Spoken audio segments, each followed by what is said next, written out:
coming down the hall? Oh, they went for the guests. Okay, no worries. Perfect. All right, good afternoon. Today is the International Day of Education, and the theme is to invest in people and prioritize education. In his message for the occasion, the Secretary General urged countries to invest in supportive and inclusive learning environments so that all students can achieve their full potential and warned that without adequate investment, this potential will wither on the vine. The UN chief also stressed that it's time to end all discriminatory laws and practices that hinder access to education. He called for the de facto authorities in Afghanistan in particular to reverse the outrageous and self-defeating ban on access to secondary and higher education for girls. His message is online, and just to flag that once you're done with me, we will be delighted to welcome the Assistant Secretary General for Education of UNESCO, Stefania Giannini, who will be our guest to talk about the issue of Afghan girls and access to education. UNESCO has dedicated the 5th edition of this International Day of Education to the women and girls of Afghanistan. Back here in the Security Council, the head of UN mission in Haiti, Helen Lalim, reminded us that gang-related violence in the country has reached levels not seen in decades, adding that the expiration of the mandate of the last 10 senators holding office earlier this month means that there is not one elected official left in Haiti. Against this backdrop, Ms. Lalim said that two key developments, the sanctions measures adopted by the Council last year and the National Consensus Agreement for an Inclusive Transition and Transparent Elections agreed to in December by a broad spectrum of Haiti society representatives, can meaningfully contribute to overcoming the crisis and help alleviate untold suffering.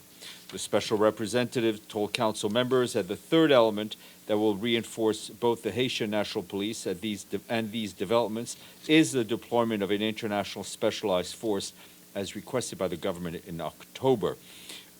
She said that Haitians overwhelmingly want this assistance and that without this international deployment operating in an integrated way with the Haitian National Police, the positive effects of the political process and sanctions will remain fragile and vulnerable to being reversed. Her remarks were shared with you. Moving to Ukraine, Denise Brown, our humanitarian coordinator today, visited areas near the front lines in the Donetsk region. She held an interagency convoy that brought emergency items to small communities heavily impacted by the fighting there. She and our colleagues went to Siversk, which was shelled every day over the last 3 days, and our teams heard explosions while delivering assistance there today. Today, also, three-truck convoy brought food, hygiene items, winter clothing, solar lamps, emergency shelter kits, and medicine for some 1,700 people who remain in Siversk and neighboring communities. It is the first time we've managed to reach this area, although we'd previously sent supplies to nearby towns. Denise Brown stressed that the situation in these towns and villages is dire. Most of the 13,500 people who lived there before the war have fled, and the people who've stayed have obviously faced enormous challenges. Ms. Brown and our humanitarian colleagues saw small villages which had been destroyed, with houses and all infrastructure being destroyed. In Siversk, there is no electricity and the water supply is extremely limited. Schools and the health centers have been damaged, and the only doctor left in town is doing what she can to support the community from an improvised clinic. As we mentioned last week, our work to support the people close to the front lines will continue in the days and weeks ahead. Turning to the Democratic Republic of the Congo, the Special Advisor on the Prevention of Genocide, Alice Ndiritu, reiterated her grave concern about the deteriorating situation, security and human rights situation there, particularly in Ituri province. In a statement, the Special Advisor said that civilians are being massacred based on their ethnic identity, yet again adding that the conditions necessary for the commission of atrocity crimes continues to be present in a region of genocide, where genocide happened back in 1994. She commended the ongoing efforts by the African and East African community and the African Union to negotiate steps to end the violent conflict and build a culture of sustainable peace in the region. Her full remarks are online.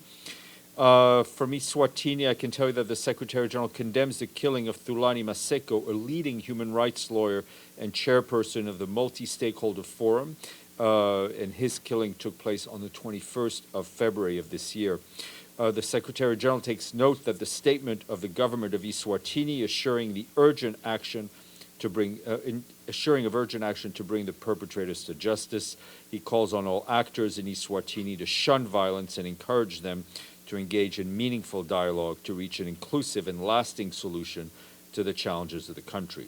The UN remains ready to support national and regional efforts in that regard. And from South Africa, our team there, led by the resident coordinator, Nelson Mufu, is providing support following the outbreak of measles in 5 of the country's 9 provinces. Our team on the ground is working with authorities. The WHO has deployed technical experts for active response to the outbreak, including case investigations, sensitization campaigns to prepare the public in affected provinces will launch in the next couple of weeks. For its part, the UN Children Fund continues to travel in impacted provinces, helping increase vaccinations. UN agencies continue their communication drive on social media, public health centers, local communities, and traditional media to encourage vaccination against measles. Our colleagues tell us that the next couple of weeks will be particularly critical with the reopening of schools, kicking off a new academic year. Speaking of resident coordinators, we have a new one today. Sherry Ritsena Anderson of the United States took up her post in Jordan, and that she did that on Sunday. Ms. Ritsena Anderson was appointed by the Secretary General and confirmed by the host government. Her full bio is online. We welcome her. Our colleagues in Vienna at the Office of Drugs and Crime today released a report which says that fewer victims of trafficking are being identified, even as the COVID-19 pandemic and other crises are increasing vulnerabilities to exploitation. The report states that the number of victims, in fact, detected globally fell by 11% in 2020 from the previous year, driven by fewer detections in low and medium income countries. The report says that the pandemic may have weakened law enforcement capacities to detect victims, and restrictions in public places may have pushed this form of trafficking into more concealed and less safe locations, making it harder to identify victims. Just want to flag an event later this week, pegged to a number of events pegged to the International Day of the Commemoration of the Victims of the Holocaust, which is Friday. There was an event this morning for an exhibit entitled After the End of the World, Displaced Persons and Displaced Persons Camps. That's in the visitors lobby. Tomorrow afternoon, there'll be an opening for an exhibit called Fake Images, Unmask the Dangers of Stereotype, also in the visitors lobby. This Thursday, the Secretary General will participate in the opening of an exhibit entitled The Yad Vashem, Book of Names of Holocaust Victims, that will take place in the ECOSOC chamber. On Friday, the annual ceremony will be held in the General Assembly Hall. Melissa Fleming, the head of the Global Communications Department, will host. Speakers will include the Secretary General, the President of the General Assembly, the permanent representatives of Israel, the Deputy Permanent Representative of the United States.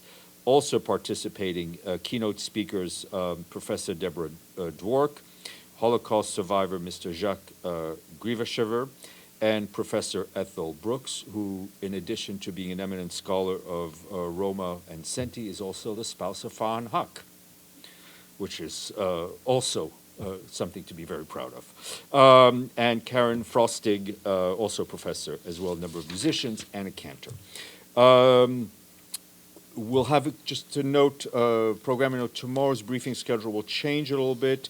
At noon sharp, you will hear from Li Junhua, the Undersecretary General for Economic and Social Affairs, along with Shantanu Mukherjee, the Director of the Economic Analysis and Policy Division at DESA, and Hamid Rashid, the Chief of the Global Economic and Monitoring Branch of DESA. They will be here to brief you on the latest World Economic Situation Progress Report, otherwise known as WESP. Right after that, Paulina will brief, and then we may have another briefing, which I'm not yet able to confirm, around 1 o'clock. And lastly, we look up to the great north and thank our friends in Reykjavik in Iceland for their full payment to the regular budget in full. They are on the honor roll in the 6th position. Edith. Thank you, Steph. A couple of questions. First, does the Secretary General have any reaction to the second mass killing in California in, I think, 48 hours? You know, I think our heart breaks for the communities in California that have been impacted by yet another senseless mass shooting, as if any of them made sense, but another tragic event. We express, of course, our condolences to the families of the victims and the communities impacted. And a follow-up to another breaking story today, that the number of killings of journalists around the world increased by 50% in 2022, led by Ukraine, Mexico, and Haiti, according to the Committee for the Protection of Journalists. It's a horrifying figure, one that we've been talking about repeatedly here, defending the rights of journalists to work freely without the fear of harassment or even death. And this is something that is in, I would say, almost every case, preventable. These are targeted, in many cases, in most cases, targeted killings of people who want to try to bring the truth out, and it's unacceptable. My third and last question is... For this round, yeah. Foreign policy has said in an article, and I quote, sources in local and international non-governmental organizations told Foreign Policy that the UN World Food Program plans to comply with an order by the Taliban issued last month banning it and other NGOs from employing women, even though Taliban leaders have said the edict does not apply to UN agencies. Does the Secretary General have any comment on this report? Well, first of all, I've been in touch with my colleagues at the World Food Program. That is totally untrue, right? WFP is not going to do what that report claims it's going to do. Whether it's WFP or the whole humanitarian system, and I think Martin Griffiths put it very clearly, that the UN cannot deliver humanitarian aid without the active participation of women. It is both necessary from a practical point of view and obviously also from an ethical point of view. Just one quick follow-up. How Yeah. much of aid from the UN is delivered by these agencies? I believe you once said 70%? That's a good, by NGOs? Yeah. Yeah, let me check what the breakdown is. But I mean, to give you an example, WFP emergency assistance to 13 million women and girls and boys has continued, through December and January. WFP is a huge operation, and the continuation is in line with the decisions jointly made by UN humanitarian agencies. Pam, if you have something to ask. Good morning. Well, not surprising. It's a follow-up Right. on one of Edie's questions. Can you describe, without listing all UN agencies, but what are the restrictions that are being imposed on the UN in Afghanistan by the Taliban under this edict? And has Martin Griffiths said anything more about it? Thank you. Martin Griffiths is currently in in Afghanistan. We've been in touch with his office. I think, as you may understand, he will likely not say anything publicly until he leaves. Look, we've all, you and I, we've all seen the edicts and the rulings put in place. What is the reason I can't answer your question in detail is that there are different implementations and different challenges depending on the provinces. It's not uniform. I can only speak for us is that our female employees remain employed and remain working. Yes, Ephraim. Thank you, Stefan. Quick about tomorrow, Miss Amina Mohammed. Is it going to work or not? It will work once I announce it. Okay, cool. Or once she tells me I can announce so it. there's still hope that tomorrow we'd be able to see her. Okay. Hope builds the United Nations. Okay. Keeps us alive.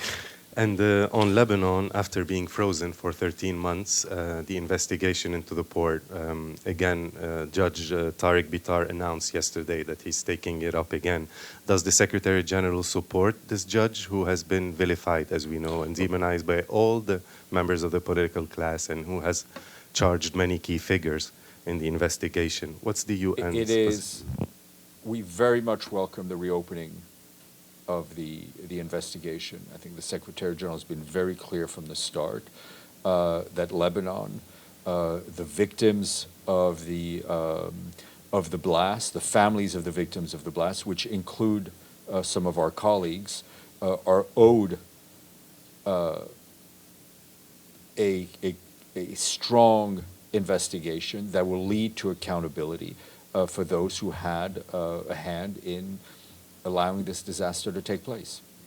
Just quick follow-up, Stefan. The public prosecutor is telling him that he has no jurisdiction. The public prosecutor is one of the people charged. Look, can the UN weigh in on this? It's not for us to dictate how the Lebanese government goes about this investigation. I can only speak to what we would like to see, and that is a strong, open, and transparent investigation and accountability. Yes, Pam.